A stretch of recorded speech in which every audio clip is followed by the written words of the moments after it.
మొన్ననేనా అనుష్కను చూసి మనం కంగారు పడ్డాం. కానీ ఆమె దర్శకుడు మాత్రం చూసారా మా హీరోయిన్ ఎలా తగ్గిపోయిందా అంటూ కామెడీలు చేస్తున్నాడు. ఇంతకీ మ్యాటర్ ఏంటో చూద్దాం పదండి. బాహుబలి సినిమాను ప్రమోట్ చేయడానికి చైనీస్ మీడియాను మీట్ అయింది అనుష్క. అయితే ఆమెను చూసిన వారందరూ స్టన్ అయ్యారు. ఎందుకంటే ఇంకా అనుష్క చాలా బొద్దుగా ఉంది. సైజ్ 0 సినిమాలో ఎలా ఉందో సేమ్ టు సేమ్ అలాగే కనిపించింది.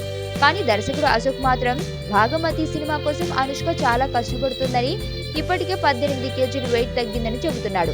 ఒకవేళ 18 కేజీలు ఫ్యూచర్ లో తగ్గనుందా, లేకపోతే ఆల్రెడీ తగ్గిపోయిందా?